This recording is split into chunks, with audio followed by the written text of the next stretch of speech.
हमारे साथ इस वक्त हैं उत्तर प्रदेश लघु उद्योग निगम के उपाध्यक्ष नटवर गोयल जी। नटवर जी, स्वागत है संवाद लाइव पर।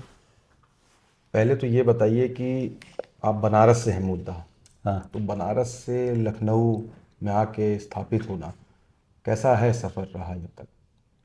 पॉलिटिकल जीवन में कोई कहीं भी जा सकता है। अब देखिए, हमारे आदरणीय प्रधानमंत्री जी गुजरात से बनारस आ गए। गुजरात से बनारस आए, बनारस से देश के प्रधानमंत्री बने, तो हम तो सब उन्हीं को फॉलो करते हैं ना। तो आप बनारस से, हम मूलतः बनारस के रहने वाले तो हैं। आप राजधानी आ गए। हाँ राजधानी। तो इस सफ़र, अगर हम सफ़र की बात करें तो बनारस में आपने शुरुआत की, फिर आप लखनऊ, तो इस सफ़र में कैसा रहा आपका ये अभी तक का? देखिए, ये जीवन का उतार चढ़ाव लगा ही रहेगा, और ये सभी के साथ है। कोई अधिकारी हो, व्यापारी हो, पॉलिटिकल हो, कहीं कुछ भी है, जीवन का उतार चढ़ाव लगा रहता है। और निश्चित तौर पे जो आदमी मेहनत करेगा वही आगे बढ़ेगा। आप अगर कभी इस चीज़ को फॉलो करिए, हम लोग तो समाज में रहते हैं, बहुत से जनता के बीच में उठना बैठना रहता है। लोग बड़ी बड़ी बातें करते हैं, दुनिया भर की चीज़ें हैं।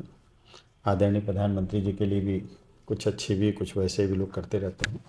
लेकिन आप देखिए कि कितनी मेहनत करते हैं प्रधानमंत्री जी। माननीय मुख्यमंत्री जी को देखिए कितनी मेहनत करते हैं।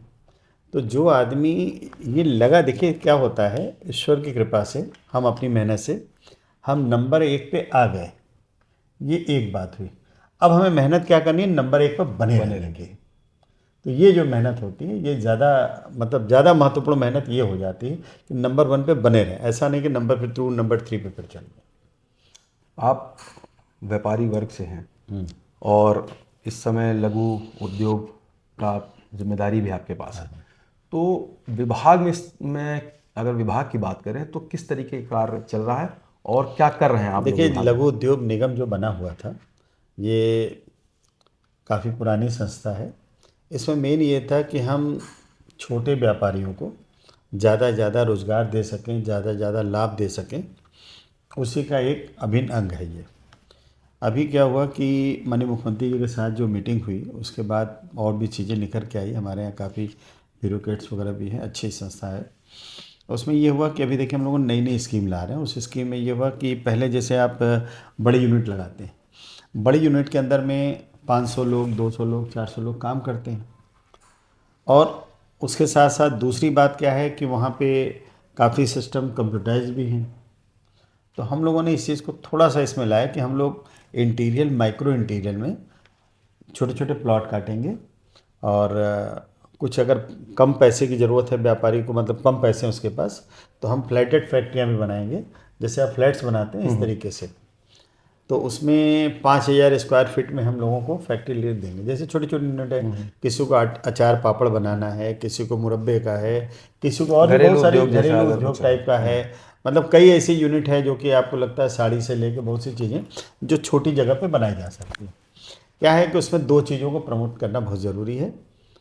एक तो माननीय प्रधानमंत्री जी, माननीय मुख्यमंत्री जी का जो एक मिशन है कि एक डिस्ट्रिक्ट एक product, one district one product, उसको बढ़ावा मिलता है। दूसरा, छोटे ज़िले में इंटीरियर, माइक्रो इंटीरियर में जाके लोगों को, हाथों को काम मिलता है। और जो छोटी यूनिट लगाते हैं वहाँ बहुत ज़्यादा कंप्यूटराइज सिस्टम नहीं होता, मैनुअल वर्क बहुत होता है, तो काफ़ी लोगों को उसमें रोज़गार मिल जाता है, नौकरियाँ मिल जाती हैं। नहीं, लेकिन जो विपक्ष है, खासकर समाजवादी पार्टी, बार बार ये आरोप लगाती है कि रोज़गार नहीं है, बेरोज़गार ज़्यादा हैं, पलायन भी है। तो आपके विभाग के द्वारा इसमें कितना, मतलब बढ़ोतरी हुई है हाल के दिनों में, और लंबे समय की अगर हम बात करें तो कितना बढ़ने की अभी उम्मीद दिख रही है? क्योंकि मोटे मोटे एक साल बचा है उत्तर प्रदेश के चुनाव का भी। देखिए, हम लोग बचपन से एक बात सुनते हैं, जानते हैं कि एक उंगली जब मेरी तरफ कोई करता है ना, तो चार उंगली उसकी तरफ भी होती है। उत्तर प्रदेश आज वही उत्तर प्रदेश है 2017 के पहले। यहाँ की क्या स्थिति थी? क्योंकि अभी आपने कहा कि मैं व्यापारी परिवार से हूँ, निश्चित तौर पे मैं वैश्य हूँ, व्यापारी परिवार से आता हूँ। 2017 के पहले की स्थिति ये थी कि इंटीरियर में अगर आप चले जाइए तो दुकानदार 6 बजते बजते अपने शटर गिरा देता था। अरे चाचा, ये काहे कर रहे हो यार, इतने लेट, तुम लोग को 10 बजे तक खोलना चाहिए। अरे साहेब, का खोली, अभी 4 ठो गुंडा आई हैं, सामान उठा ले जाइए, जोन पैसा मांगो बेइज्जतो करत हैं और गालियों देते हैं, तो क्या करे सब, तो 2 घंटा नहीं है सही। मतलब ये लोगों की एक मानसिकता बन गई थी। माँ बहन बेटियाँ की स्थिति देखिए, स्कूल से अगर बच्चा 4 बजे पहुंचना था, 4:15 बजे भी आया, किसी बच्चे के साथ किसी अपने फ्रेंड्स के साथ कहीं चाट खाने भी खड़ा हो गया, 15 मिनट लेट हो तो माँ बड़ी चिंतित हो जाती है, मेरी बेटी नहीं आई। अब ऐसा नहीं कि ये कोई हम बता रहे हैं, आप पूरा प्रदेश में आप इस चीज़ को देखिए। लेकिन आज क्या है, उसके बाद ज़्यादातर व्यापारी इन सब चीज़ों से तंग आकर के पलायन पर लग गया।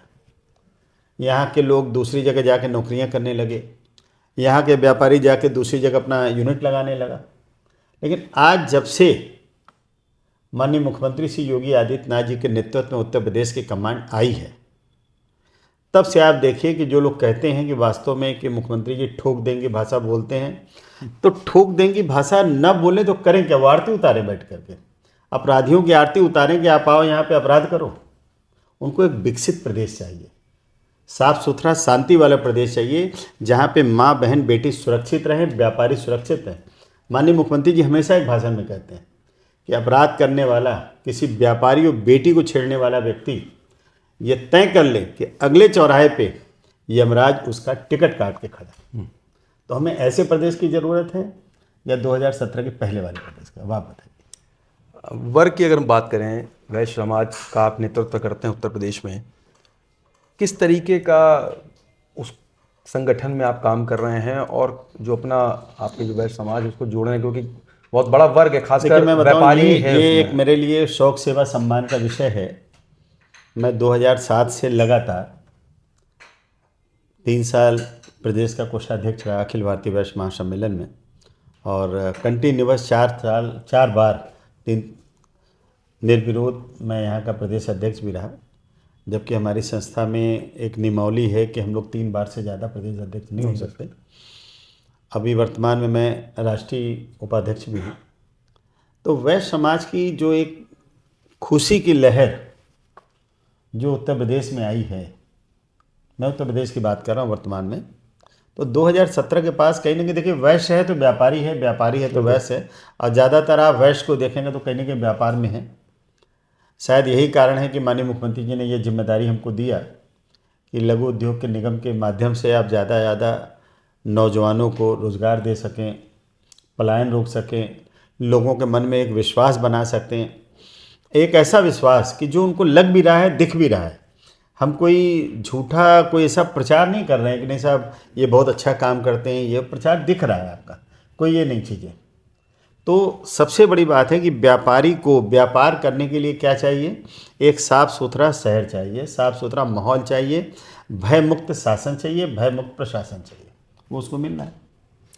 आप कंस्ट्रक्शन से भी जुड़े हुए हैं, लंबे समय से जीएसटी इसको लेकर बस चर्चा भी ये भी रहती है कि जो कंस्ट्रक्शन से जुड़े लोग हैं उनका कहीं ना कहीं रोज़गार पे, तो वहाँ पे कहीं ना कहीं रोज़गार पे फ़र्क पड़ा है, काम पे फ़र्क पड़ा है, ऐसा आपको लगता है? क्योंकि आप खुद ही उसी फील्ड से हैं और लंबे समय से लखनऊ में स्थापित हैं और काम कर रहे हैं। देखिए, ऐसा है कि सरकार को अगर प्रदेश का विकास करना है, देश का विकास करना है, तो चाहे वो जीएसटी हो या इनकम टैक्स हो, ये तो आपको देना ही पड़ेगा।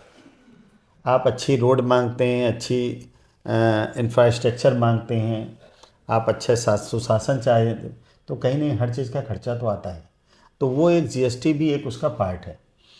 माननीय प्रधानमंत्री जी ने ये महसूस किया कि कुछ आइटमों पे जीएसटी ज़्यादा है जो कम होना चाहिए, जो हमारे पास तमाम व्यापारियों की आए दिन मांग हुआ करती थी। तो देखिए, हम लोग मांगों को ले करके माननीय मुख्यमंत्री जी को, माननीय प्रधानमंत्री जी को हम लोग अपनी बातें प्रेषित कर देते हैं। तो उन्होंने सारी चीज़ें सोचने समझने के बाद एक बहुत अच्छा निर्णय लिया, जो अभी आपके नवरात्रि के पहले दिन, और उसमें ये आया कि बहुत सी चीज़ों पे उन्होंने जीएसटी को कम कर दिया। तो उनको जहाँ लगा कि जहाँ जीएसटी ज़्यादा है उसको कम किया। आम लोगों पर कैसा लाभ ज़्यादा हम लोग पहुँचा सकें, इस पर हमेशा ध्यान रहता है। और रही बात व्यापार मंदी और व्यापार, वो देखिए आज ग्लोबल स्टेट जाके आप देखिए तो व्यापार की स्थिति बहुत ख़राब है, जबकि हिंदुस्तान बहुत अच्छी है। आप 5 आदमी ला के खड़ा कर दिए, जो करें इनका व्यापार नहीं चल रहा, मुझे बता दीजिए, सबका व्यापार चल रहा है। अब ये है कि हम मन में सोच लें कि आज मेरी 100 रुपये की बिक्री हो जानी चाहिए, जबकि मेरी टोटल व्यवस्था ही 20 रुपये की बिक्री की है। मेरे पास स्टॉक ही 20 रुपये बिक्री का है, तो 100 रुपये कहाँ से? और ये सोच कर हम दुखी हो जाए तो ये तो कोई मतलब नहीं। तो अभी फिलहाल जो जीएसटी को लेकर, लेकिन जीएसटी पे फिर मैं दोबारा वही सवाल करूंगा, जीएसटी को लेकर विपक्ष ने बहुत हल्ला मचाया, खासकर कुछ रवि किशन सांसद हैं आपके पार्टी के, उन्होंने कहा कि 50% छूट हो गई है, आधे में सामान मिल रहा है। तो क्या सही तरीके से अभी आप, क्योंकि व्यापारी वर्ग में हैं और आप सही तरीके से व्यापारियों तक पहुंच नहीं पा रही, बात क्या अभी भी लगता है कहीं ना कहीं गैप आ रहा है? देखिए, हम आपको सही बात बताएं, विपक्षी किसी की भी बात कर लें अगर हम लोग, तो जब इनके पास कोई मुद्दा नहीं है तो कुछ तो चाहिए। और रही बात हम लोगों की स्थिति यह है कि कुछ तो लोग कहेंगे, लोगों का काम है कहना, छोड़ो बेकार की बात है, इसमें क्या रहना। हम अपनी अच्छाई हमेशा आगे बढ़ते रहें, प्रदेश को विकास की तरफ लेते जाएं, उत्तम प्रदेश बनाने में रात दिन पूरा प्रयत्न करें, लोगों की सुख शांति में हम लोग लगे रहें, समाज के व्यक्तियों को अंतिम व्यक्ति तक सरकार की व्यवस्थाएं को पहुंचाते रहें। इस पे हम लोगों का पूरा फोकस रहता है। आखिरी सवाल, बनारस से लखनऊ, आने वाले समय में नटवर गोयल अपने आप को कहाँ देखते हैं, क्योंकि 1 साल बाद विधानसभा का चुनाव भी आ रहा है, तो क्या?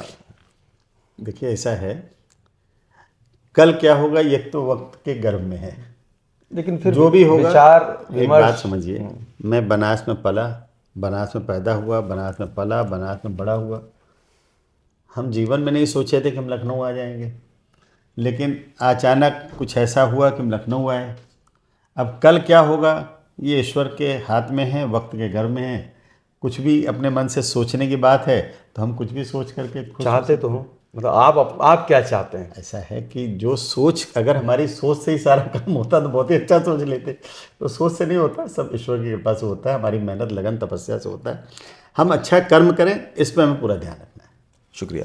तो आपने सुना नटवर गोयल जी को, जिनका कहना है कि जिस तरीके से वो बनारस से लखनऊ आए हैं और अपनी मेहनत से काम कर रहे हैं, और आने वाले समय में जितना उनको जिम्मेदारी भारतीय जनता पार्टी और यूपी की सरकार देगी वो पूरी तरीके से उसको निभाएंगे। जितेश अवस्थी, संवाद लाइव के लिए।